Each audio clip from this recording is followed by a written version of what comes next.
pagi.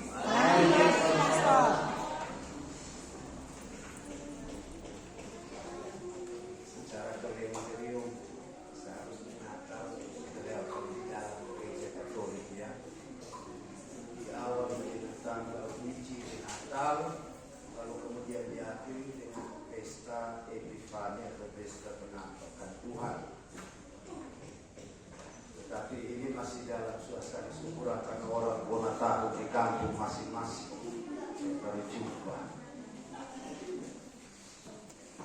Sebenarnya ada 3 aspek yang kita terima kasih sudah cukup baik. Volumenya pas. Karena tadi saya rasa nggak dengar suara saya sendiri. Sesungguhnya dalam perayaan Natal ada 3 aspek di sana yang selalu kita buat. Yang pertama aspek syukuran, dan yang kedua perayaan, lalu yang ketiga aspek misioner. Yang ingin kita renungkan bersama pada kesempatan ini adalah aspek misionernya. Maka kepada umat Katolik, kadang-kadang saya sampaikan, kalau yang datang hanya misa hari raya Natal hanya batas pada tanggal 25, maka dia sesungguhnya tidak memahami apa artinya itu Natal, apa artinya itu inkarnasi bagi seorang Kristian. Karena Natal tidak berakhir lalu dengan kita nyanyi Gloria in excelsis Deo dan apa kepala itu. Tidak hanya sebatas itu, tetapi ada perjumpaan dengan baik itu kemudian membawa tugas misioner yang harus dibawa, disebarkan kepada setiap orang yang kita jumpai. Maka perjumpaan selalu ditaruhlah buat kanan lalu diletakkan bayi Yesus. Perjumpaan dengan baik itu apa menjadi makna perjumpaan itu kemudian mau dibagikan dengan orang. Kalau tidak, perayaan Natal akan menjadi hal yang sama, perayaan seremonial dari tahun ke tahun.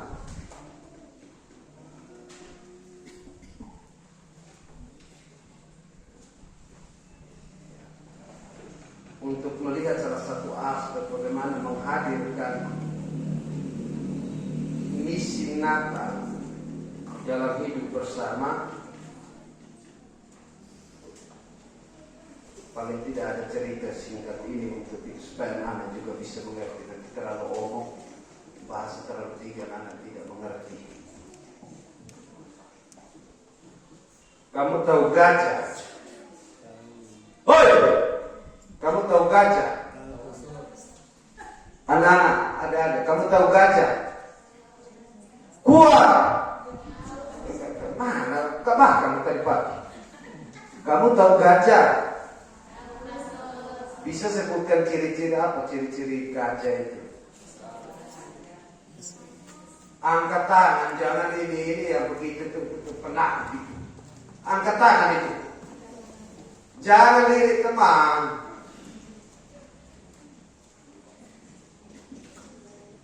Kalau kamu tidak angkat tangan, pastor yang tuju. Salah satu yang itu di depan Pak Donatus itu. Nah, yang toleh tidak, yang toleh tadi. Ya itu. Kau berdiri. Nah, kau sebutkan ciri gajah, ciri-ciri gajah. Ya. Badan besar. Berekor. Berkaki empat. Tepuk tangan untuk dia.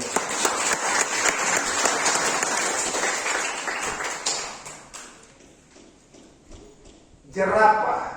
Siapa yang bisa tahu jerapah? Yang cewek tadi cowok kan? Jerapah. Ini yang sudah mulut komat kami sebelah hitung, ada yang bibir merah ini, yang rambut kepang dua itu.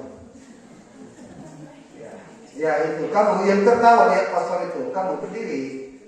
Nah ya. Nah ya. Bukan ini ya. Yang kecil itu ya. Kamu. Ya. Coba jerapah, apa ciri-ciri jerapah? Ya?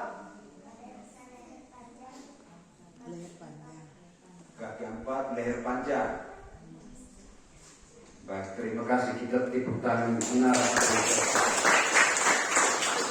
Kucing yang anak TK ada. Coba yang anak TK angkat tangan. Yang anak TK.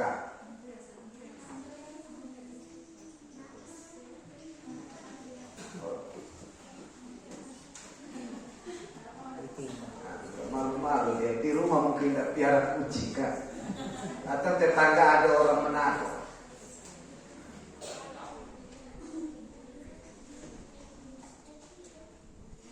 Semua ciri-ciri kucing: berkaki empat, yang jelas kaki empat berkaki dua. Ya apa lagi semua? Berekor.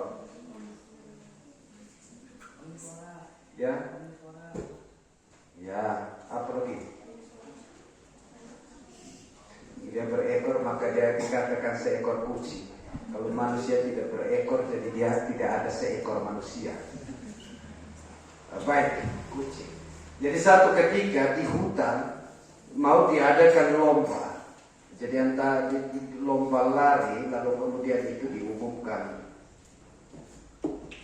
Kucing merasa diri lincah, badan kecil dan tidak mau berlatih.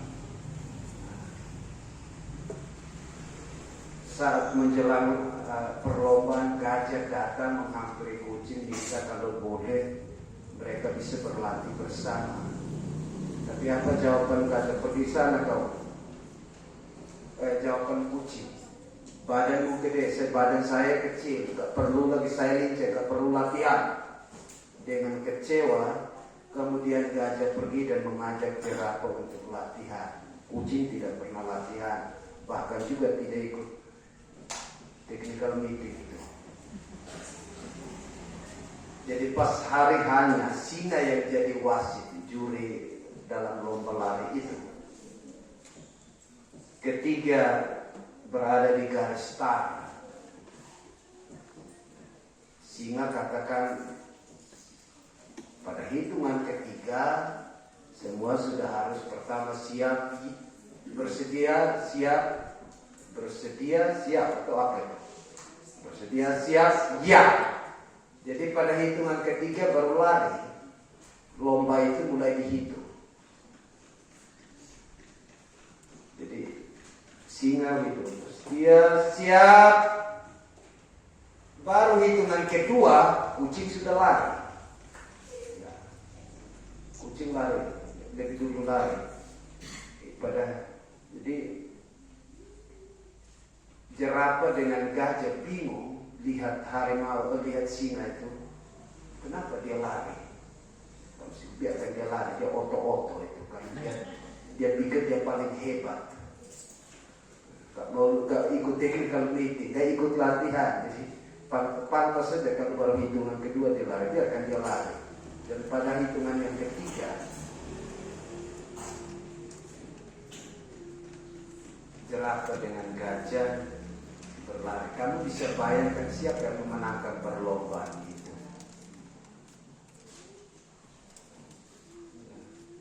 Kucing bahkan dia 2 kali putaran malah.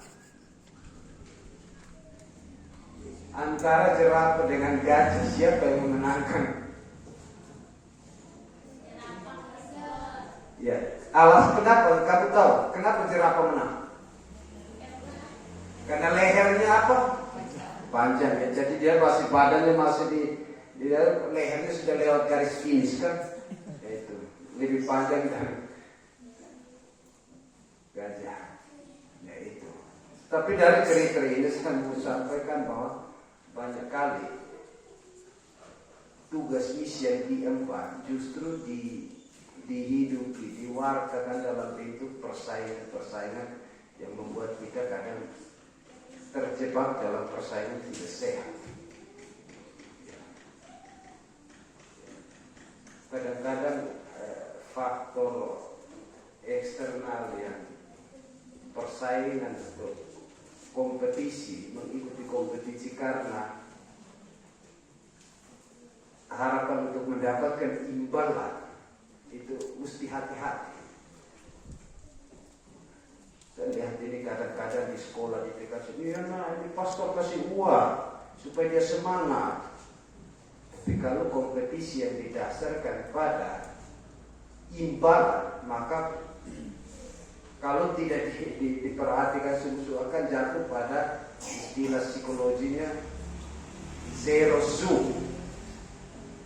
Saya harus menang dan dia harus kalah. Saya harus menang dan dia harus kalah, dan itu kemudian akan menimbulkan perkelahian. Kita lihat tadi orang berbakti di seberang Yordan, lalu murid-murid bertengkar. Lihat itu, lihat dia baptis dalam nama dia. Kenapa dia tidak dilarang saja? Memang itu salah satu aspek. Maka benar apa yang dikatakan oleh Marcus Aurelius, jika Anda meletakkan harga dirimu pada kemenangan, maka Anda membuat dirimu sama sekali tidak bernilai. Kadang-kadang persaingan membuat orang untuk bisa bertahan hidup, tetapi ada aspek lebih dari itu, bahwa orang bisa bertahan hidup kalau bekerja sama, hidup bersama dengan orang lain.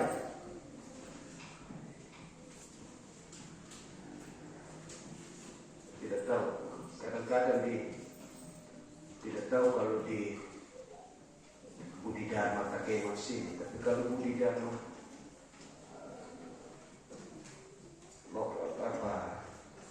Banda Aceh, kemarin kami juga acara hari Kamis, acara lalu setiap unit dari TK sampai dipanggilkan apa, Play in Action. Jadi tampilkan program, saya tahu program itu loh, tapi bikin kami mengatur buat apa. Tetapi dari program itu semua, saya tidak pernah melihat visi misi dari yayasan itu apa. Dan saya katakan kepada KEPS, ya misimu, tugasmu adalah menerjemahkan visi misi program yayasan itu di dalam unitmu itu. Dan itu menjadi khas dari Budi Dharma. Bukan kau ambil tempel orang motivator, pendidikan ini kau tempel di slide dan kau ini. Enggak. Yang menjadi itu bisa semua orang cari di internet. Tetapi yang menjadi khas dari Budi Dharma itu apa? Visi misimu itu. Itulah yang menjadi gula untuk orang semut itu disedarkan. Ini kalau enggak tidak ada nilai. Nanti pastor pendeta boleh berkoar-koar. Ya, lalu sekolah di sekolah Katolik kan, tapi umat malah sekali lari di sekolah negeri. Ini yang kadang-kadang kita sadar. Tapi mudah-mudahan di sini enggak ya. Saya dengar katanya di sini anak baik-baik semua. Ya, itu. Juga persaingan ini kadang juga terjadi antara guru dan guru, juga antara kecek dengan kecek, antara unit dan unit. Ini banyak kali apa? Saya kemarin tanya Romo Amance, mungkin suster tahu ya Pak Donatus tahu. Kebetulan dia kepsek di SMP Katolik Santi Yosef Hotel 24. Dan di satu kota kabupaten, kota Media Kupang ada 27 sekolah Katolik, belum lagi sekolah Kristen yang lain. Lalu saya tanya, gedungmu itu mau roboh tidak roboh, mau bengkok tidak bengkok, kenapa siswa paling banyak dari semua sekolah swasta yang dalam kota Media, hampir puluhan sekolah itu, siswa di sekolahmu itu paling banyak. Lalu dia cerita, satu ketika keuskupan panggil semua sekolah Katolik itu untuk bikin promosi. Jadi yayasan komisi pendidikan umum silakan dari FM. Oh, kalau kamu sekolah di sekolah kamu akan bermain biola.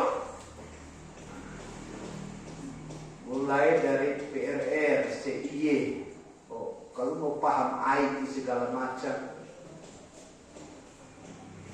Sekolah. Memang mereka hampir setiap ruangan ada infokus, lalu kemudian komputer untuk itu sesuai dengan jumlah siswa. Lalu ketika ditanya rombongan, jadi kepala sekolah SMP Santi Yosef Naikoten 2, apa yang membuat sekolah itu dengan jumlah banyak? Dia kak Romo jawab, anak-anak saya orang putar semua. Orang tua mereka adalah Gojek online, janda duda. Ada yang tukang pungut sampah. Jadi sangat sulit untuk saya sepaksa mereka belajar IT. Lalu ditanya oleh ketua komisi, lalu apa yang diajarkan? Yang saya mau bina mereka adalah ketika mereka tamat dari SMP itu, mereka tahu bahwa kami adalah sungguh-sungguh manusia, menemukan dirinya sebagai pribadi yang bermartabat, sebagai gambar kita menurut gambar dan rupa Allah. Itu sebenarnya tujuan dari pendidikan. Bukan IT, kita butuh orang pintar, tetapi tidak hanya pintar, juga butuh orang baik. Kadang-kadang bikin kacau dunia itu orang pintar juga.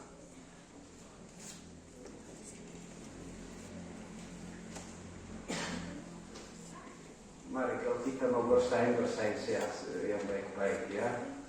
Saya harap dengan semangat baru di tahun yang baru, hal-hal yang mungkin pernah terlewati selama 2024 biarkan kita tinggalkan dan membangun semangat baru. Semoga dengan perjumpaan dengan Yesus yang telah membawa transformasi untuk kemudian bisa menjadi semangat dalam hidup sepanjang 2025 ini.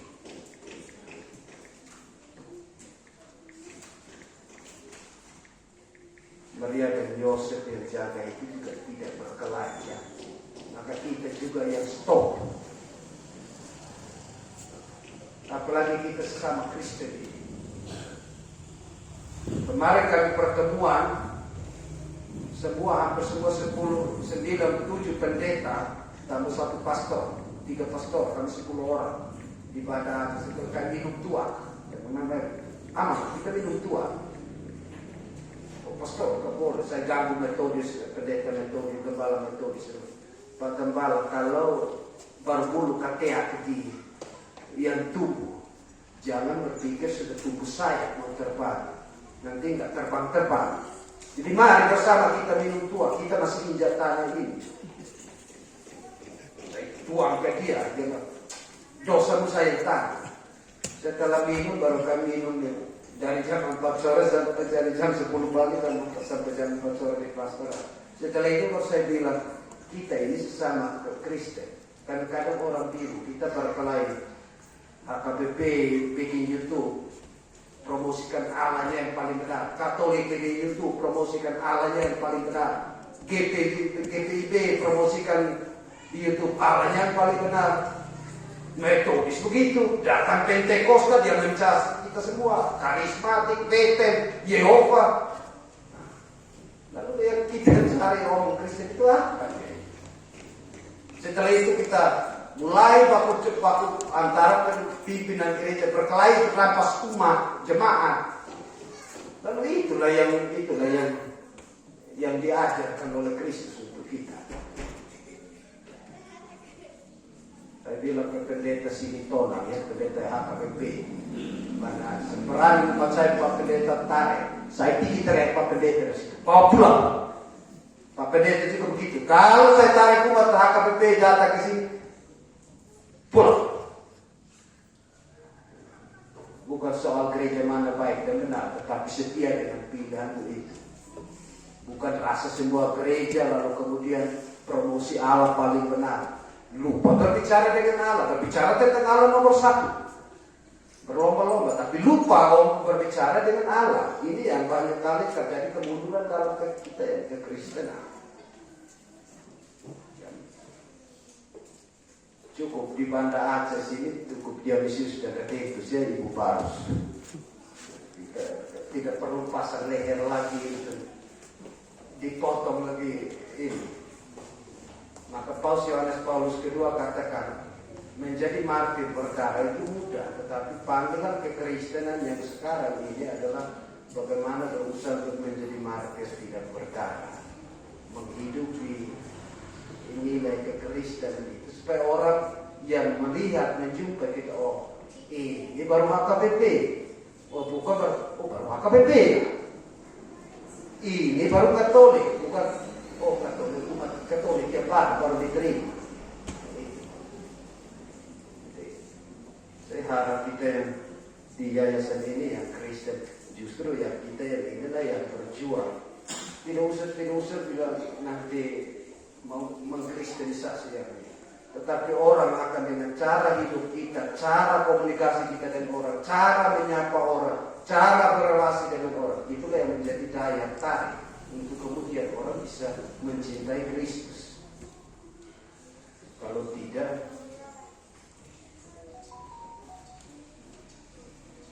saya harap di sini sekali lagi saya omong ini ya, ini mandohaka ya, Takengon saya sudah lama sekali tidak datang. Pertama kali juga bisa sekolah di Takengon selama 4 tahun. Ini baru pertama kali. Mungkin dulu Pak Terode ya, enggak tahu. Suster jangan tersinggung. Kalau tersinggung bertobatlah, kerajaan Allah sudah dekat.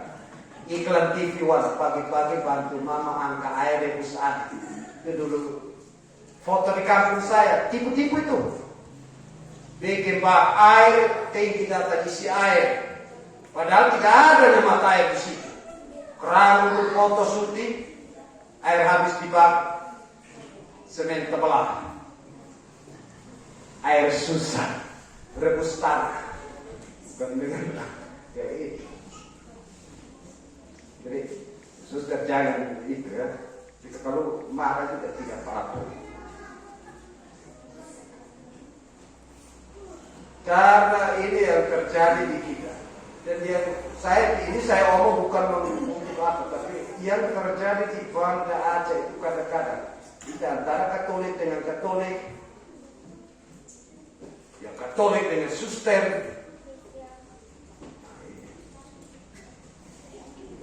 saling meneriakan. Jadi unit sebelah ini doa, terima raport perkelahi. SMA di aula, SD SMP di bawah. Tidak bisa saling dengar, saling komunikasi. Boleh dikasih orang kalau SMA di sana yang tong. Di sini nggak bisa dengar doa. Orang tua murid dan suster, kenapa nggak disuruh dia dulu baby naik omong ke sana? Suster di SMA nggak peduli. Saking kesal saya besok masuk pergi bawa mobil, muat ben bawa pulang ke paroki. Cukup daripada ben ini bikin kami berkelahi, lebih kita simpan saja di paroki. Antara kepala sekolah dengan guru itu menjadi ayah dan ibu bagi rekan-rekan guru yang lain.